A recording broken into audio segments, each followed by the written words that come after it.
నమస్తే, నా పేరు తరుణి. ఏపీ టుడే న్యూస్ కి స్వాగతం. ముందుగా ఈనాటి ముఖ్యాంశాలు. ఖేలో ఇండియా డైలాగ్ ప్రసంగంలో ప్రధాని మోడీ కీలక వ్యాఖ్యలు.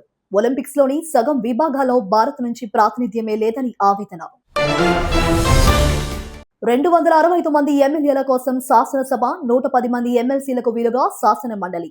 అంతర్జాతీయ ప్రమాణాలతో అసెంబ్లీ భవన నిర్మాణం పూర్తి చేయాలన్న స్పీకర్ అయ్యన్న. జనవరి 1 నుండి రాష్ట్ర వ్యాప్తంగా సంజీవని ప్రాజెక్టు అమలు చేయాలన్న చంద్రబాబు. పూర్తి స్థాయిలో అమలైతే వైద్య సేవలో అన్యూహ మార్పులు సాధించవచ్చని వెల్లడి. పల్నాడు జిల్లా చిలకలూరుపేట సమీపంలో ఘోర రోడ్డు ప్రమాదం. 7 మృతి, మరో 8 మందికి తీవ్ర గాయాలు. ఇక వివరాల్లోకి వెళ్తే, యువత దేశానికి వెన్నెముక అని ప్రధాని నరేంద్ర మోడీ పేర్కొన్నారు. జాతీయ క్రీడా దినోత్సవం 2026 వేడుకల్లో భాగంగా ప్రధాని వీడియో కాన్ఫరెన్స్ ద్వారా ఖేలో ఇండియా డైలాగ్ను ఉద్దేశించి ప్రసంగించారు. మేరా యువ భారత్ ఆధ్వర్యంలో దేశవ్యాప్తంగా అన్ని రాష్ట్రాలు, కేంద్రపాలిత ప్రాంతాల్లోని ప్రతి జిల్లాలోనూ 2 కళాశాలల నుంచి యువత ఇందులో భాగస్వాములు కాగా, క్రీడాకారులను రాజకీయ, యువజన నాయకత్వం వంటి అంశాల్లో ప్రోత్సహించే లక్ష్యంతో ఈ కార్యక్రమాన్ని నిర్వహిస్తుండగా, వందలాది మంది అథ్లెట్లు, విద్యార్థులు, వాలంటీర్లతో ప్రధాని వర్చువల్ గా మాట్లాడారు. ఒలింపిక్స్ లోని సగం విభాగాల్లో భారత్ నుంచి ప్రాతినిధ్యమే లేదని, ఆ విషయంలో మరింత మెరుగవ్వాల్సిన అవసరం ఉందని తెలిపారు. ఒలింపిక్స్ లో చాలా క్రీడాంశాలు ఉండగా అందులో సగం క్రీడల్లో భారత అథ్లెట్లు పాల్గొనడం లేదన్నారు. పథకాలు ఎక్కువగా వచ్చే విభాగాల్లో మనం ఆడట్లేదు. ఇది దశాబ్దాలుగా జరుగుతోందని ఆవేదన వ్యక్తం చేశారు. ఒలింపిక్స్ లో మన పథకాల సంఖ్య పెరగాలంటే ఈ క్రీడల్లోనూ ప్రాతినిధ్యం ఉండాలి అని మోడీ తెలిపారు. साथियों, मुझे खुशी है कि आज भारत में स्पोर्ट्स एक बेहतरीन प्रोफेशन के तौर पर उभरा है। समाज में स्पोर्ट्स को लेकर नजरिया बदला है। आज आप देखिए, हमारे देश में लोग ट्रायथलॉन में हिस्सा ले रहे हैं। 5K और 10K रेसेस दौड़ रहे हैं। यार दोस्त मिलकर हाई रॉक्स जैसे चैलेंजेस को पूरा कर रहे हैं। कोई पहली बार शीर्षासन करने की खुशी मना रहा है, तो कोई दोस्तों और फैमिली के साथ मिलकर అమరావతిలో అంతర్జాతీయ ప్రమాణాలతో అసెంబ్లీ భవన నిర్మాణం పూర్తి చేయాలని స్పీకర్ అయ్యన్న పాత్రుడు అధికారులను ఆదేశించారు. మంత్రులు P Narayana, Nadendla Manohar, assembly secretary general Prasanna Kumar, అధికారులు, ఇంజనీర్లు, కాంట్రాక్టర్లతో సమీక్ష నిర్వహించిన స్పీకర్ అసెంబ్లీ భవనంలో ఇంటీరియర్ డిజైన్స్, సిట్టింగ్ ఏర్పాటు, డిజిటల్ సాంకేతిక వసతుల కల్పన తదితర అంశాలపై చర్చించారు. ఈ సందర్భంగా మంత్రి మనోహర్ మాట్లాడుతూ, ప్రపంచంలోనే అద్భుతమైన రాజధానిగా అమరావతిని నిర్మించాలన్నదే ముఖ్యమంత్రి చంద్రబాబు లక్ష్యమని తెలిపారు. నియోజకవర్గాల పునర్విభజన జరిగినా 265 మంది ఎమ్మెల్యేలకు సరిపోయేలా శాసనసభ, 110 మంది ఎమ్మెల్సీలు కూర్చునేందుకు వీలుగా శాసన మండలి డిజైన్ చేశారని, ఉభయ సభల సభ్యులకు సరిపోయేలా సెంట్రల్ హాల్ ఉంటుందని మంత్రి వెల్లడించారు. జనవరి 1 నుంచి రాష్ట్ర వ్యాప్తంగా సంజీవని కార్యక్రమాలు తీసుకొస్తున్నట్లు ముఖ్యమంత్రి చంద్రబాబు నాయుడు తెలిపారు. ప్రజలకు మెరుగైన వైద్య సేవలను నిర్దేశించిన సంజీవని ప్రాజెక్టును జనవరి 1 నుంచి రాష్ట్ర వ్యాప్తంగా అమలు చేయాలని అధికారులను ఆదేశించారు. ఉండవల్లిలోని క్యాంపు కార్యాలయంలో వైద్య ఆరోగ్య శాఖ ఉన్నత స్థాయి అధికారులతో సమీక్ష నిర్వహించిన చంద్రబాబు ఈ కీలక నిర్ణయం తీసుకున్నారు. కుప్పం నియోజకవర్గంతో సహా చిత్తూరు జిల్లాలో ఇప్పటికే సంజీవని ప్రాజెక్టు అమలులో ఉత్తమ ఫలితాలు వస్తున్నాయని, దీన్ని రాష్ట్రమంతా అమలు చేయాలని, డిజిటల్ హెల్త్ రికార్డులతో సంజీవని ప్రాజెక్టు పూర్తి స్థాయిలో అమలైతే వైద్య సేవలో అన్యూహ మార్పులు సాధించవచ్చని ఆయన స్పష్టం చేశారు. ఈ ప్రాజెక్టులో అధికారిక భాగస్వామిగా ఉన్న టాటా ఎండి సంస్థ వైద్య ఆరోగ్య రంగంలో సరికొత్త ఆవిష్కరణలకు కృషి చేయాలని సీఎం పిలుపునిచ్చారు. పల్నాడు జిల్లా చిలకలూరుపేట సమీపంలో గురువారం తెల్లవారుజామున ఘోర రోడ్డు ప్రమాదం సంభవించి 7 మృతి చెందగా మరో 8 మంది తీవ్రంగా గాయపడ్డారు. విజయవాడ నుంచి తిరుపతి వెళ్తున్న ఓ ప్రైవేట్ ట్రావెల్స్ బస్సు ఆటోను ఢీకొట్టగా ఈ ఘటనలో ఆటోలో ప్రయాణిస్తున్న 15 మందిలో 7 మృత్యువాత పడ్డారు. బాపట్ల జిల్లా కొండ మంజులూరులో పుట్టినరోజు వేడుకలకు వెళ్లి తిరిగి వస్తుండగా ఈ ప్రమాదం చోటు చేసుకుంది. ఘటనా స్థలంలోనే 4 మృతి చెందగా 2 గుంటూరు జీజీహెచ్ లో, ఒకరు చిలకలూరిపేట ప్రభుత్వ ఆసుపత్రిలో చికిత్స పొందుతూ ప్రాణాలు కోల్పోయారు.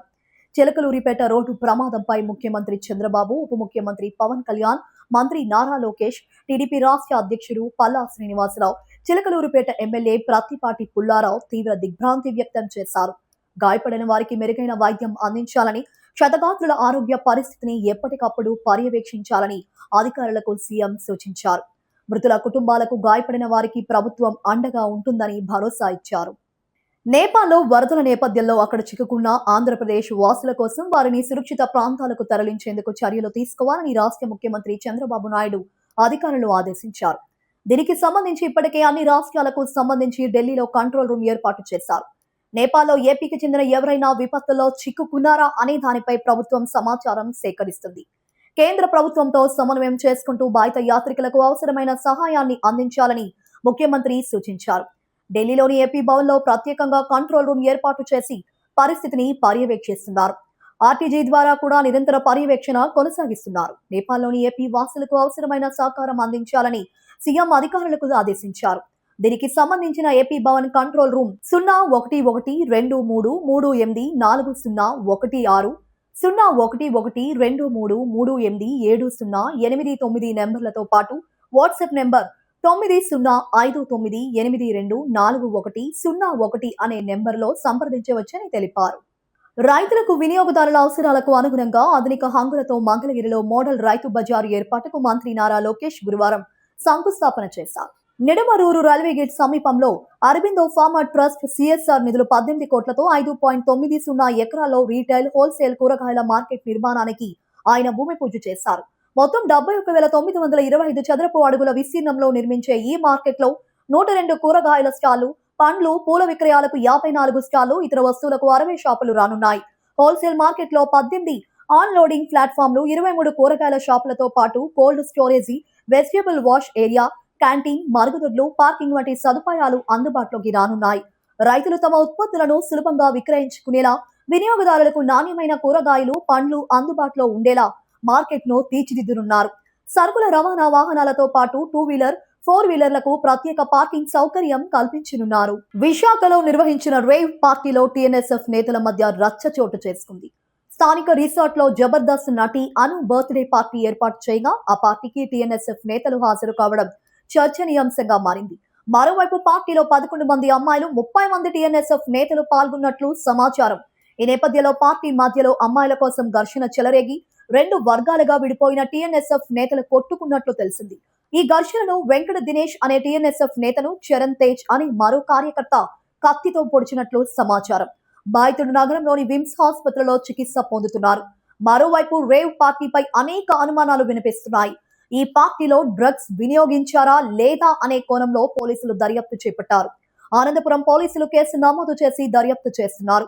ఈ సందర్భంగా ఎక్స్చేంజ్ సిఐపి శ్రీనివాసరావు మాట్లాడుతూ, గండిగూడెంలో హత్యాయత్నం జరిగిందన్న సమాచారంతో అక్కడికి వెళ్లి దర్యాప్తు చేపట్టామని, అక్కడ విదేశీ మద్యం ఆనవాళ్లు లభించలేదని తెలిపారు.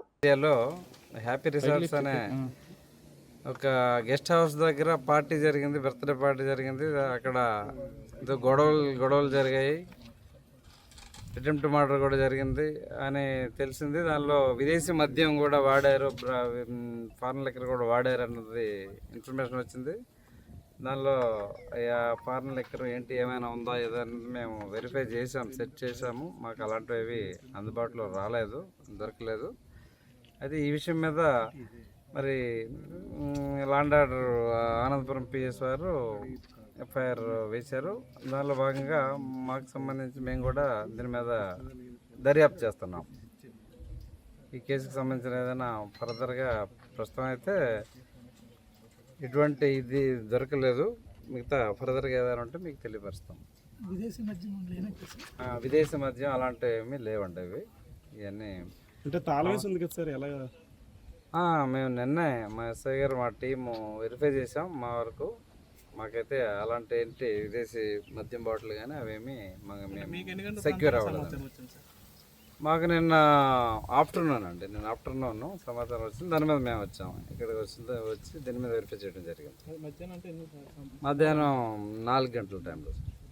పెందుర్తి నియోజకవర్గంలోని ఎన్డీఏ కూటమిలో ఎలాంటి విభేదాలు లేవని, ఒకరిద్దరు కార్యకర్తల మధ్య అభిప్రాయ భేదాలు మాత్రమే వచ్చాయని జనసేన విశాఖపట్నం జిల్లా అధ్యక్షులు, పెందుర్తి శాసనసభ్యులు పంచకర్ల రమేష్ బాబు స్పష్టం చేశారు. సుజాతనగర్ క్యాంపు కార్యాలయంలో మీడియాతో మాట్లాడుతూ మంగళవారం జీవీఎంసీ 88వ వార్డు నర్వలో జరిగిన స్వల్ప వివాదాన్ని మీడియా భూతద్దంలో చూపించిందని ఆవేదన వెలిబుచ్చారు. కొన్ని పత్రికలు, ఛానళ్లు టీడీపీ జనసేన బాహాబాహి కుమ్ములాట అంటూ పెద్ద పెద్ద పదాలతో వార్తలు ప్రసారం చేశారని, దీంతో చిన్న సమస్య రాష్ట్ర వ్యాప్తమైందన్నారు. ఈ విషయమై చాలా మంది తనకు ఫోన్ చేసి అడగడంతో చాలా ఇబ్బందిగా ఫీల్ అయ్యానని పేర్కొన్నారు. మీడియా సమక్షంలో గౌరవ సత్యబాబు పదే పదే అదే విషయాన్ని ప్రస్తావించడంతో కోపం వచ్చిందని, సముదాయించడానికి ప్రయత్నించినా వినకపోవడంతో కొంత కోపగించినట్లు వెల్లడించారు.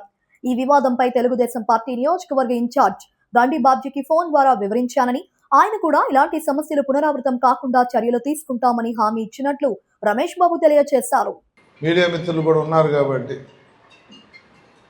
మొన్న కమిషనర్ గారిని నేను కలవటానికి జోనల్ కమిషనర్ దగ్గరికి వెళ్ళినప్పుడు నన్ను ఎవరైతే అక్కడ ఈ టాపిక్ ఎత్తారో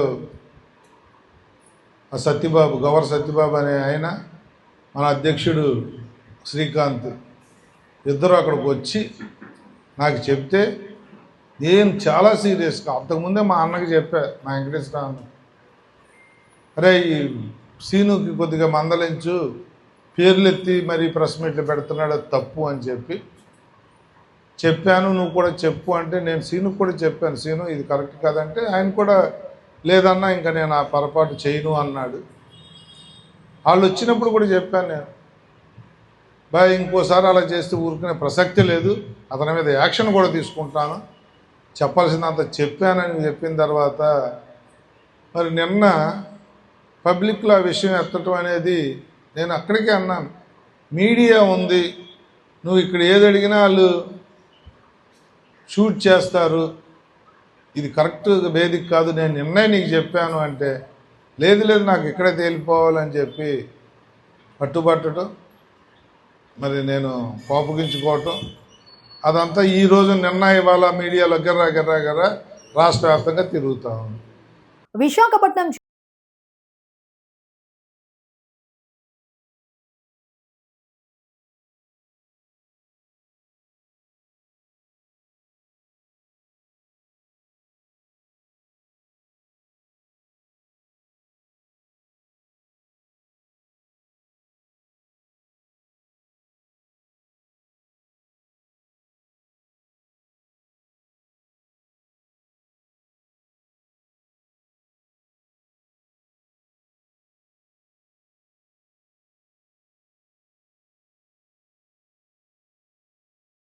డాక్టర్ కుంభా రవిబాబు తెలిపారు.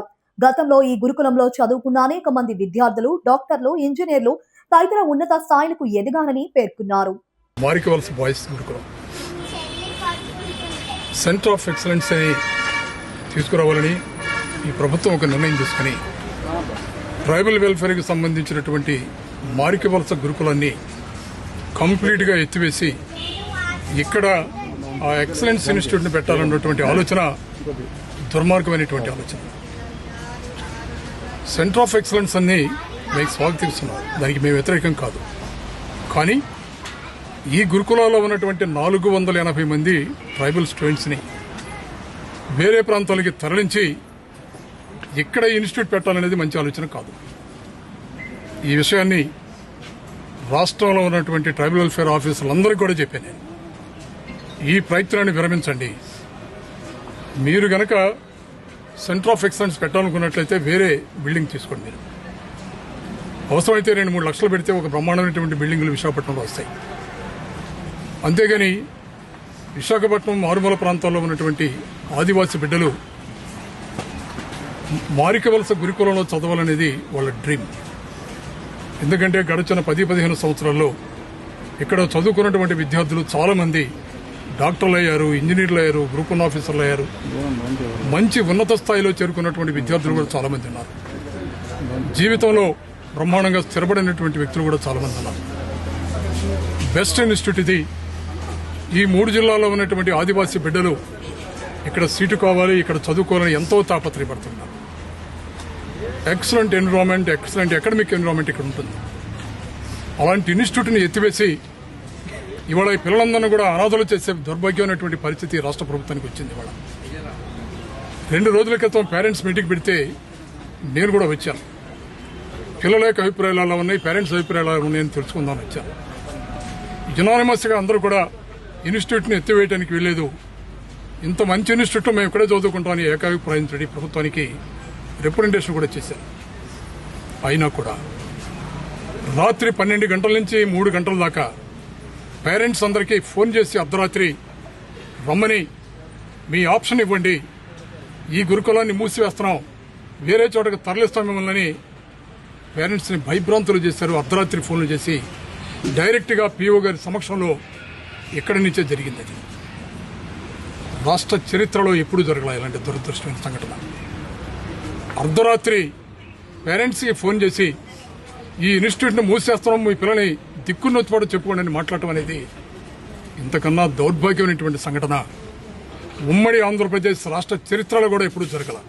విశాఖ జిల్లా పెందుర్తి మండలం జీవీఎంసీ 96వ వార్డ్ సూర్యానగర్ లో గల ప్రభుత్వ స్థలంలో ప్రైవేట్ అపార్ట్మెంట్ కు సంబంధించిన ట్రాన్స్ఫార్మర్ ఏర్పాటు చేయడాన్ని నిరసిస్తూ స్థానికులు పెద్ద ఎత్తున ఆందోళన చేపట్టారు. పార్కు సమీపంలోని సర్వే నెంబర్ 253లో ఈ ట్రాన్స్ఫార్మర్ ఏర్పాటు చేయడం ప్రజల భద్రతకు ముప్పుగా మారుతోందని వారు చెబుతున్నారు. అపార్ట్మెంట్ పరిధిలో ఏర్పాటు చేయాల్సిన ట్రాన్స్ఫార్మర్ ను ప్రభుత్వ స్థలంలో ముఖ్యంగా రహదారి మలుపు వద్ద ఏర్పాటు చేయడం వల్ల ప్రమాదాలు జరిగే అవకాశం ఉందని ఆందోళన వెలుబుచ్చారు. ఈ ప్రాంతంలో నిత్యం చిన్నారులు, మహిళలు, వృద్ధులు రాకపోకలు సాగిస్తుండటంతో వారికి ప్రమాదం జరిగే అవకాశం ఉందని వెంటనే ట్రాన్స్ఫార్మర్ ను మరో చోటకు మార్చాలని సూర్యానగర్ ప్రజలు డిమాండ్ చేశారు. స్థానిక ప్రముఖుడు రామ్ ప్రసాద్ రెడ్డి మాట్లాడుతూ రహదారి మలుపు వద్ద ట్రాన్స్ఫార్మర్ ఏర్పాటు చేయడం వల్ల వాహనాలు తిరిగేటప్పుడు ప్రమాదాలు సంభవించే అవకాశం ఉందని అన్నారు. కార్లు, లారీలు తరచూ ఈ మార్గంలో ప్రయాణిస్తుండటంతో ట్రాన్స్ఫార్మర్ కారణంగా ప్రమాదాలకు దారితీసే పరిస్థితి నెలకొంటుందని తెలిపారు. ఇప్పటికే ఈ సమస్యను ఎంఆర్ఓ, జీవీఎంసీ, విద్యుత్ శాఖ అధికారుల దృష్టికి తీసుకెళ్లినప్పటికీ ఇప్పటి వరకు ఎలాంటి చర్యలు తీసుకోలేదని స్థానికులు ఆవేదన వ్యక్తం చేశారు. సూర్యనగర్ పార్కు దగ్గర నివాసితులము. మాకు ఇక్కడ రోడ్డు పక్కన ఇక్కడ ప్రైవేట్ గా అపార్ట్మెంట్ 20 ఫ్లాట్ల అపార్ట్మెంట్ కట్టుకుంటున్న యాజమాన్యం మాకు రోడ్డు ఆనుకొని ఒక ప్రైవేట్ ట్రాన్స్ఫార్మర్, వాళ్ళ సొంత ట్రాన్స్ఫార్మర్ ఇక్కడ రోడ్డు మీద వేస్తున్నారు.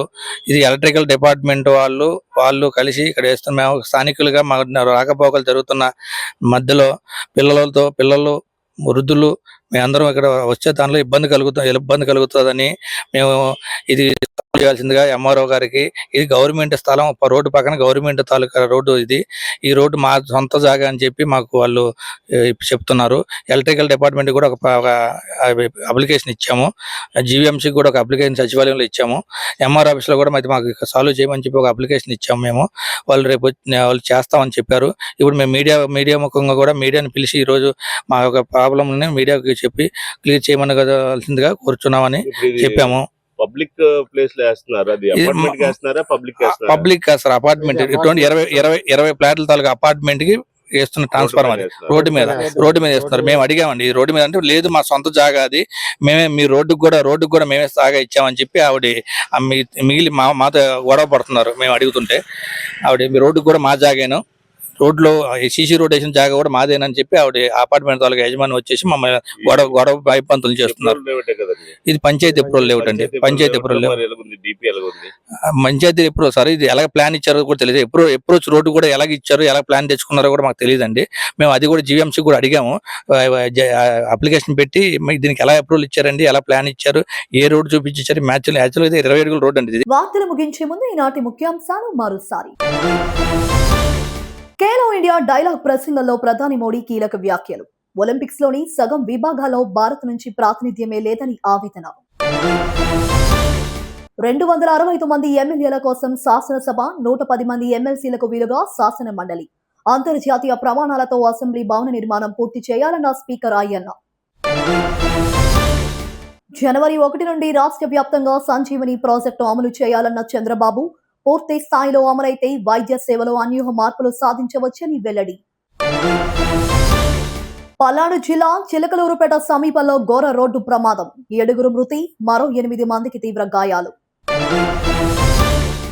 ఈ వార్తలు ఇంతటితో సమాప్తం. మరో బులెటిన్లో మళ్ళీ కలుద్దాం. అంతవరకు సెలవు, నమస్కారం.